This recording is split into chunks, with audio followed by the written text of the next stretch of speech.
Bonjour à tous, nouveau Quintet Flash ce vendredi, direction Vincennes, à l'occasion du prix Gracia.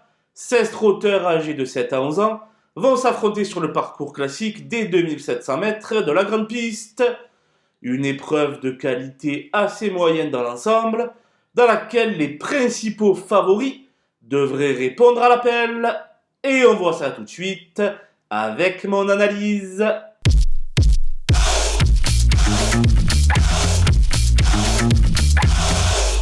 Les bases avec le 6 Hold Up Rane qui vient de brillamment renouer avec la victoire à l'issue d'une tranchante fin de course. Je le pense capable de l'emporter de nouveau ce vendredi.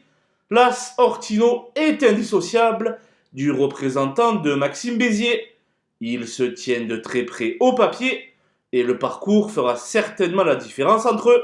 Le 14 Guerrier Castellet vient d'obtenir une troisième place sur les 2850 mètres de la grande piste dans un temps canon. S'il a parfaitement récupéré de ses efforts, gare à lui. Les opposants avec le 16 Gis, qui ne peut rêver meilleur engagement, à seulement 410 € du plafond des gains, totalisant 80% de réussite sur le podium en compagnie d'Éric Raffin, il doit être retenu en haut rang. Le 13 Hayden Texas n'est pas de tous les jours, mais il possède sans aucun doute la meilleure chance théorique. Sage, il peut tous les croiser.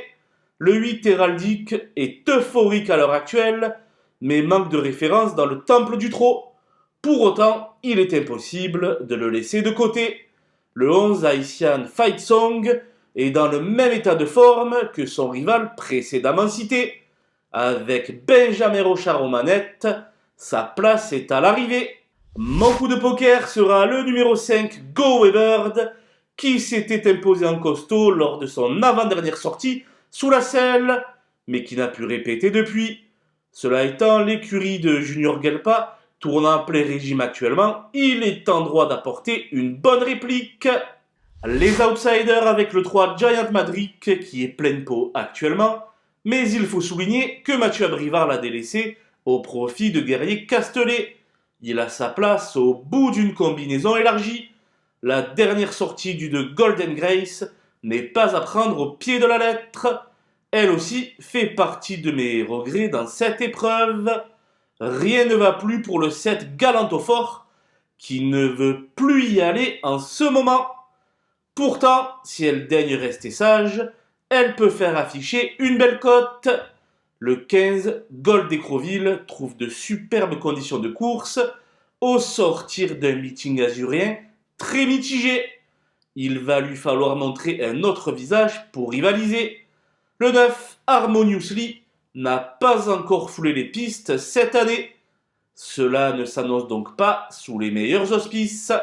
J'ai fait l'impasse sur le 12 Filou de l'Arrêt et sur le 4 Dante Turgot, dénué de marge dans de telles catégories, ainsi que sur le 10 Gamin Normand, qui éprouve toutes les peines du monde à retrouver un niveau convenable après une longue interruption. Voilà, nous avons passé en revue les 16 partants de ce prix Gracia. Je vous laisse avec ma sélection et mes conseils de jeu. Bon jeu à tous!